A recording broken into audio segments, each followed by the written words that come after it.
I'm going to kick off with a thorny question for Anna and the other Anna, for both the Annas. I went to the AI and the AI exhibition at the Barbican, and one of the things that I was struck by was the way in which many of the exhibits that were most interactive and playful were the ones that people were standing by.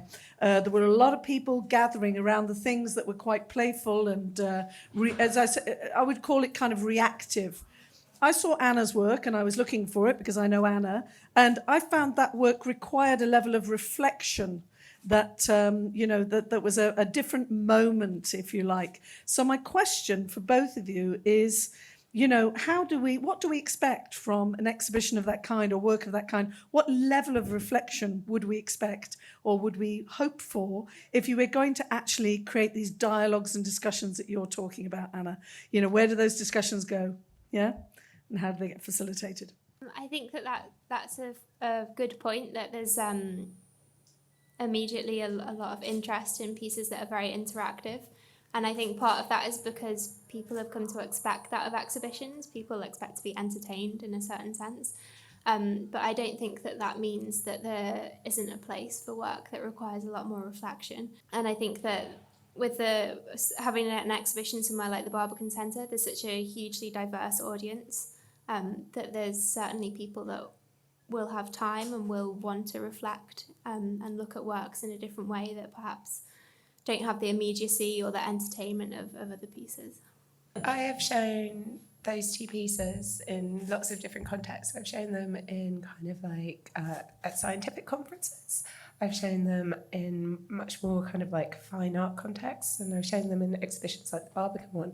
I think the Barbican show was much more a kind of a cultural exhibition. It was trying to place kind of this in a moment of kind of like where we are, what we're doing. And I think some of the elements kind of like the data set stuff, the explainable AI stuff comes through in that context. Whereas when I showed it in Hanover, and they split the pieces up, and it became a lot less about what is AI, what is the process of making AI, and just became it. And I think the different contexts in which you show work, different things, different experiences come out. I think that's a very fair comment, and I was really moved by the comment that you made about the time and the labour that was involved. And my question really was, I'm not quite certain if people were engaging with that really important fact. They may have been, but it's troubling. It's something that I'm really, really interested in, this kind of like issue of labour around data sets, and it's something that I'm exploring in the projects that I'm kind of like working on at the moment, because I think one of the things that I hadn't realised until it was in the Barbican exhibition, because I'd shown it a couple of times before, and it wasn't until it was in the Barbican exhibition that I realised I'd just created this very beautiful Instagram backdrop, because everyone was taking their photograph of it in front of it. And for me, kind of like a large part of that work was the kind of like the labour, the boredom, the kind of like mundaneness of kind of like becoming kind of like this, almost the performance of being a mechanical Turk myself, by kind of like labelling and creating all of those images, and that kind of like messiness, just like basically the insanity of doing this thing again and again for 4 months actually was missing from that piece. And so that's something that I'm really interested in capturing in my work that going forward that I'm doing around data sets, this like real issue of labour. Yeah, because that goes to the point I made at the very beginning, which is about the kind of magic. People think these are tricks and that somehow they just happen with the flick of a switch. And in actual fact, you were describing months of intensive labour and sourcing, tulips with stripes and everything that goes along with it. So, yeah, so it's really interesting. Did you want to make another comment, Anna? Yeah, I think actually it's interesting that you mentioned the magic idea, because when we were thinking about the design of the exhibition, we actually sort of thought that maybe we wanted to create a space that felt a little bit magical, and kind of thinking, reflecting back on that in the way that you mentioned magic then, it does make me wonder whether that was kind of the most appropriate term to use, or maybe we should have considered it in a different way. But I think the idea is that we wanted to create a surprising space when we kind of use the word magic. And we certainly kind of wanted to expose a lot of the process. And I think that the artworks like Anna's did help us to do that for sure. Yeah. Before we move over to the audience, Georgia, did you want to say anything about what you just saw, or are you just reflecting? Just reflecting for now, I Reflecting. think. That's okay. Yeah, although, I mean, Anna and I'm sure we both echo the, I'm not going to say alignment, about magic and AI.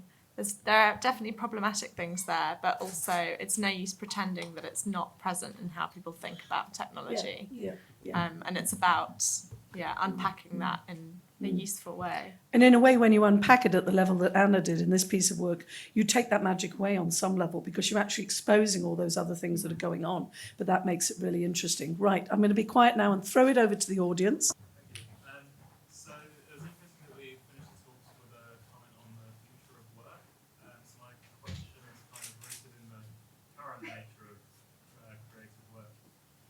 So I'm a graphic designer, so I'll be speaking largely from that sort of thing. But essentially, creative work is kind of increasingly precarious. There are already sort of large amounts of automated tools which are starting to take sort of swathes of the industry away. And by engaging with sort of artificial intelligence and machine learning, sort of training and improving these tools, they become ever more capable of taking up larger parts of the industry. So I was sort of wondering what your position is on this and sort of the responsibility of the artist or designer working with AI to make sure they're not adding to this problem. I very much kind of like understand what you're saying, because in a previous project I trained a neural net to paint and draw like I do, and after I made it I had this very weird reaction to having made that, because it was like I just created this thing that can do what I can do. But I think, and I am speaking from kind of like, I'm not speaking from a graphic design point, but I'm speaking from kind of like from my own practice. And I think that's why I'm really interested in using these tools to kind of forward concepts rather than just using it to replace my workflow, because I think that's where you avoid kind of like erasing yourself out by kind of thinking about what they can do that can help, that can kind of echo what you're trying to do, and to kind of like, rather than just using them as a way of kind of like speeding up my work process. I think one of the things that, and I think how this will impact industry will be in kind of like ways that we can't expect, because Alex and Georgia showed both kind of like how deep fakes are becoming increasingly more kind of realistic, like photorealistic. But the thing that I keep coming back to is that the biggest impact that AI has actually had to date in the creative industries hasn't been through kind of deep fakes.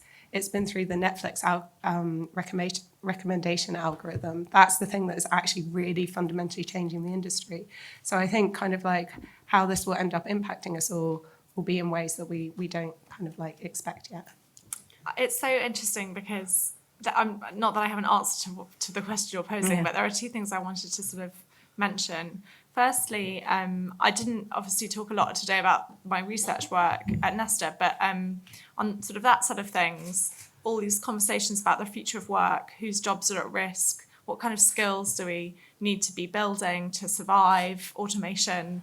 The creative industries is often sort of identified as a future-proof area of work because that's creativity and that's fine, that can't be automated. So it's really funny sort of when you get into, once we're in this environment, then that's our sphere of reference, and so then we do talk about what you're bringing up, that there's maybe still an existential risk. But one other sort of point I just wanted to bring to the table when we're thinking about these things, I've been thinking a lot recently about what work is, and I think, again, more than anywhere else, I'd say that creative work, that's a good environment to think critically about that question. What do we mean by work? What's labour? And I was thinking about the original Industrial Revolution, and thinking about Victorian thinkers from the time who were doing really interesting work about unpacking this question. And we don't see a lot of that today. We see headlines, we see some policymakers talking about this, but not people thinking about the philosophical concept of what work is. So I was looking at, and I won't bang on about Victorian people, I promise, but I was looking at William Morris and John Ruskin talking about this, and Morris's distinction between useful labour and useless toil. There's something quite, I would encourage anyone who's thinking about these questions, especially if you're in a creative practice, to look back at some of these ideas, because it starts to draw out which, maybe where there are threats, maybe there are opportunities, what all of those relationships are. But I've talked enough about Victorian men, I think, for now. Can I ask the other Anna? I'm going to call you the other Anna, if you have a comment on that, because you'd raised that, and then... I think that it's interesting what you said about the opportunities, and I think that thinking about how visitors reacted with some of the pieces in the exhibition, particularly the Memo Acton one, where people could move objects around and see what was produced. I think there's actually a lot of opportunity for people to feel more creative. Obviously talking to a very creative audience in the room, but equally perhaps AI gives people who don't necessarily consider themselves to have a creative streak to actually find different ways of thinking and to challenge their thinking processes. And I think if more people can feel comfortable and embrace creativity, then that's a good thing and an opportunity that we can seek out. And I'd just like to say one thing, which is if you want to know more about this subject, and I know Georgia will understand what I'm saying here because I'm sure she's had to read them too, take a look for all the white papers and the Royal Society reports on this subject. You'll really start to see you can put a finger into the air and see what the priorities are from a governmental level, on how they're sort of pushing forward all these different technologies. And, they're not the most thrilling reads, but they're fascinating and they give you a lot of detail on that question. You can see what's happening out there and where the money's going. Max. So the models that artists investigate and that are being shown in exhibitions and being sold are things that generate images, right? Generative models. But things that industry is spending money on are models that look at images. And those models aren't really being investigated by artists, I think. Maybe that's wrong. But you think there's a gap there that needs to be filled? Do you think that's a problem? And if so, how would we do that? Are you talking about opening up the famous black box, which is a terrible phrase, but seeing the technologies that lie behind these image production? I guess that'd be one. Is that Sorry, go ahead. No, I was just going to say, I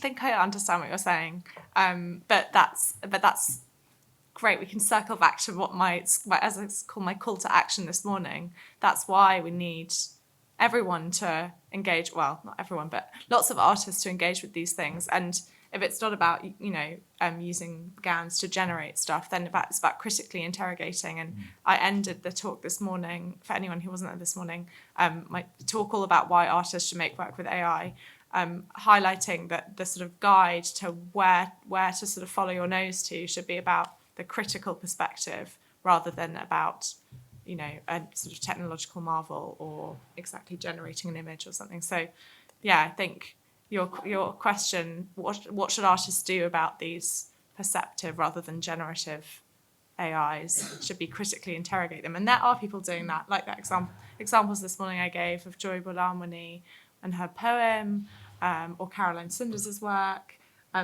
your work as well about labour and data sets. I think this is one of the things that often happens when you start talking about AI art or machine learning art or creative AI, is that everyone assumes that it's one thing. Where in the way that, if you talk about painting, people don't just think of like painting, they think of different genres of painting.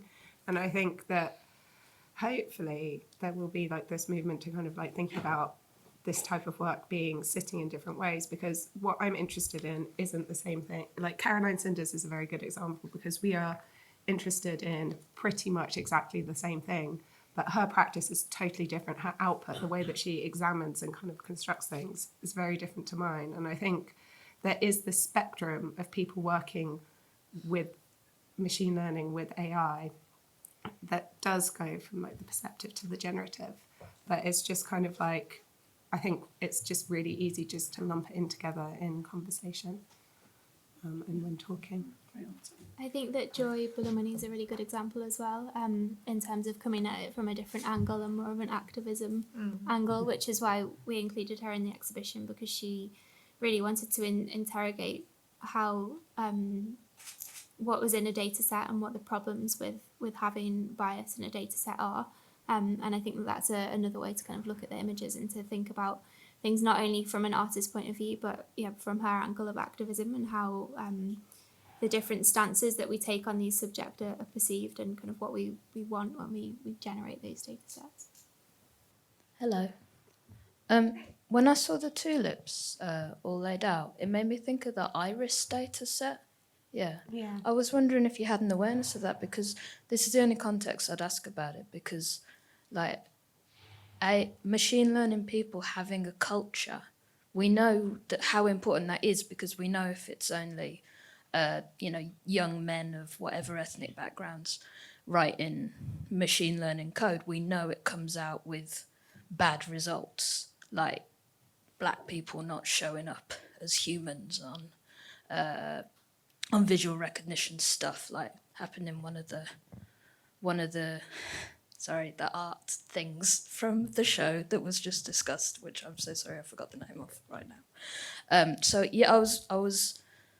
I just looked it up and it goes back to 1936. Yeah. I never knew that. Yeah, But I was wondering if there's, I don't know, have you thought about like the culture of people who make AI as like in a, not in a scientific way, but in a human culture?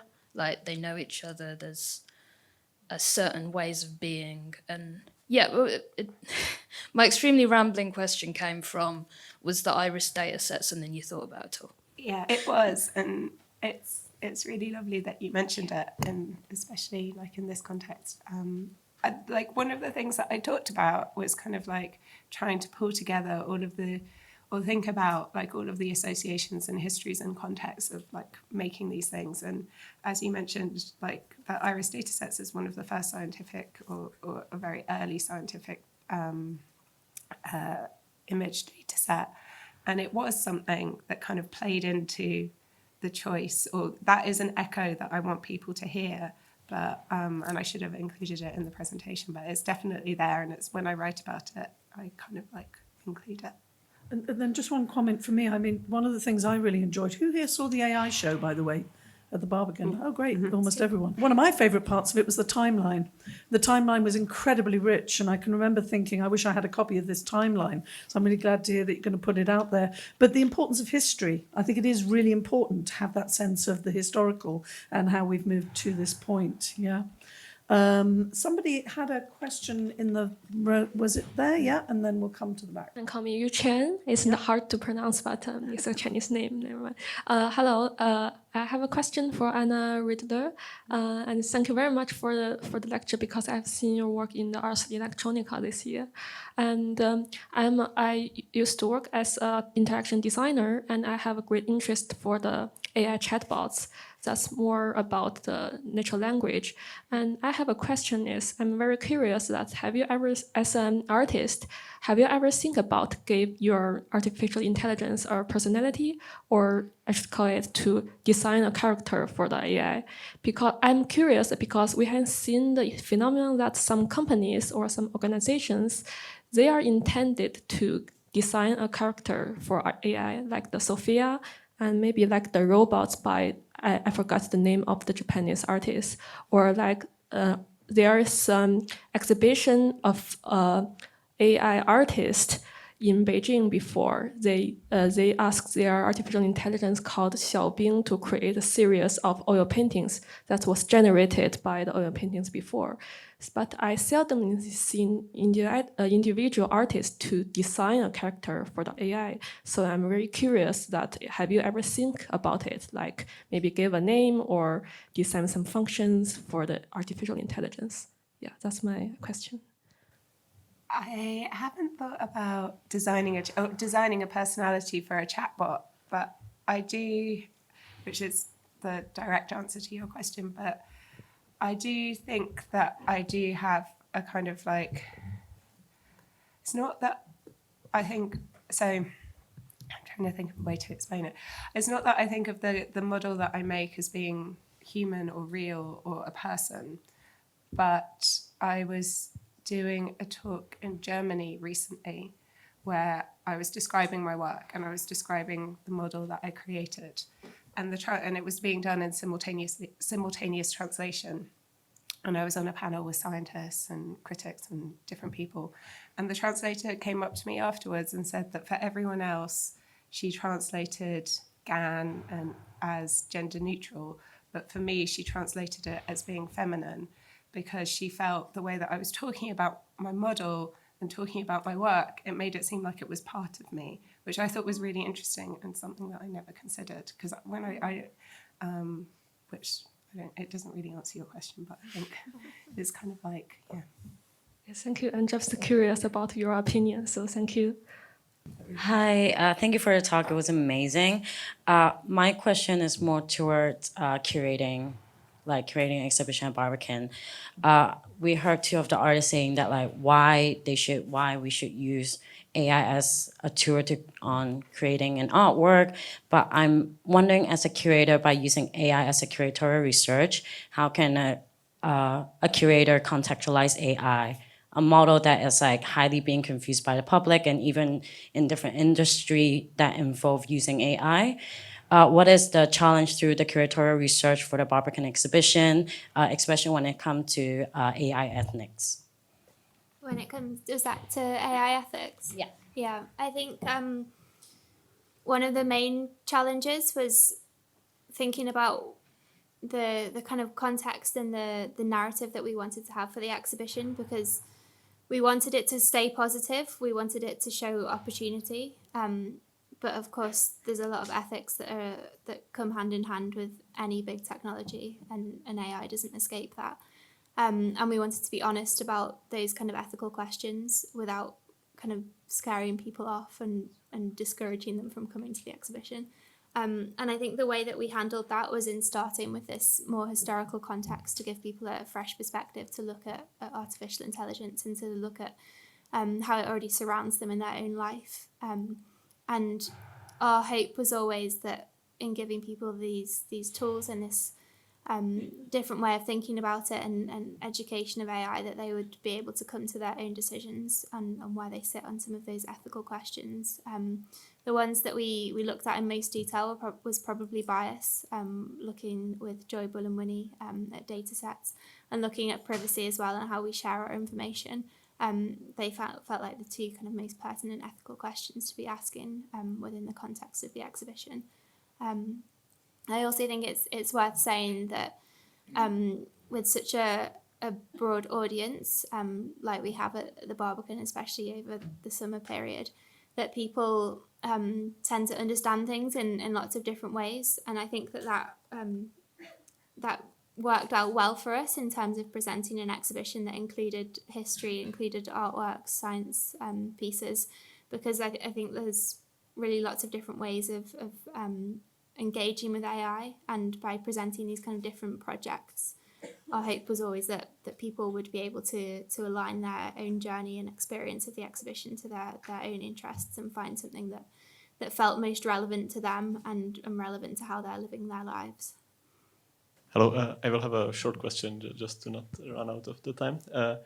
I wanted to ask, as a part of the dataset curation, which is kind of maybe bringing more of your own personality into the models that you're training, if you have seen some work done with active learning, which are some methods kind of to have models be able to give you some measurements of uncertainty and kind of pick from the data set on their own.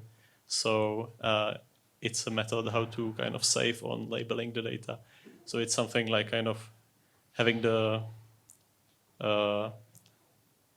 data set creation also being helped by the model on its own. If you have known something like that, or if, yeah. Thank you. Yeah, I'm aware of it, but one of the things that I kind of like, I quite and because like often I kind of like get asked about like how can I speed this up, because like do I really want to spend 6 months of like a year kind of like creating these things, which also the other really terrifying thing about doing these projects is that you spend 6 months, 4 months, 5 months, 3 months, whatever, making these data sets, and you're never actually sure that they will work. Like you're never actually sure that you'll kind of like get the output that you want.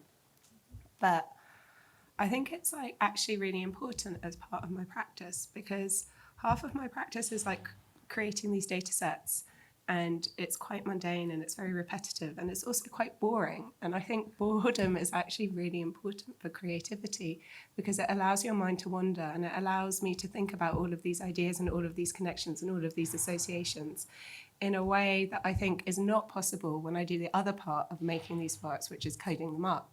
Because coding is an incredibly high mental load when you can only really think about one thing. You absolutely can only think about one thing. And if you start to kind of like wander off, you can't do that part of the job. So I think it's important for me when I work to have this space to think, and that space to think kind of sits when I make the data set. So I don't really want to give up that time that I have when I'm making and thinking and considering and daydreaming. I think we're coming to the point where I'm going to start wrapping up, because everybody's been very patient. It's been a long day. But I have a question for each of the panellists. And Alex has left, so he won't get this question. And then I'm going to show you a single image, and then I'm going to close, if that's okay. It's a slightly provocative question, and I'm putting you on the spot. What's the most important question that we should be asking about what we're calling artificial intelligence, or the role of art, or the role of philosophy or technology, whatever it is you want to comment on? What's the single most important question for you that we should be asking? I was going to try and be good and really frame it as a question, because that's what you asked. Who gets to talk about this? Who gets the power to talk about this and do things about this? Yeah. Great answer. Anna, no pressure. Yeah, I would like to. So for me, the big question that I'm thinking about now around data sets is not about how to create an unbiased data set, because I don't think that is possible, but it's how to create an ethical data set. Great answer. Anna. I think for me, I would ask, how can we collaborate? And I'd ask that because working on this exhibition has shown me that as humans, we're innately very good at some things, and AI is very good at others. And I think that when the two are combined, there's something really powerful that we need to take responsibility for. But I think that collaboration is kind of the key word. Great. Thank you. Sorry for that ad hoc impromptu question. I'm known for that. So I want to close with this image. Does anybody know what this image is? Anybody in the room recognize this image? This is from 1999. It's called The Trivial and the Non-Trivial Machine. It's by Heinz von Forster, who is an early writer in the area of cybernetic theory. And I'll explain to you what it is. On the left-hand side, he describes a machine where the input-output relation is invariant. What you put in, X, goes through the system, comes out on the other side as Y. There's no change in the inside. On the right, the input-output is variant and unpredictable. It's not linear. The internal logic changes with every operator. The way that it's described is this. In the trivial machine scenario, the one on the left, if you put a coin in to a chewing gum machine, you won't get peppermint or condoms. But if you put a coin in the same chewing gum machine on the right, you might well get either peppermint or condoms. That's quoting from the text. What I find interesting about this analogy, and I'm doing a body of work on this, is from my own perspective at the moment, we're on the right, we're looking at creativity. We're looking at what human beings do. Human beings are radically non-trivial machines in that sense, in that you can't really say what we're going to do. We're unpredictable by nature. On the left, I feel as though we're a little bit more in this zone still, where there's still a level of prediction. What Anna brought in today was a fantastic sense of how the human interrupts this process, how that kind of accident kind of creeps in, bringing in that sort of, not the exactitude of what you put in is what you get out, so that there's this kind of a change in the middle, this kind of complexity, going to what Georgia was saying earlier, complexity being really important to retain. And just a final comment from me. As we were talking today, I had memories of sitting around a reel-to-reel tape recorder in 1973 in my auntie's house in Middlesbrough. And it was fascinating because nobody had ever seen one of these before.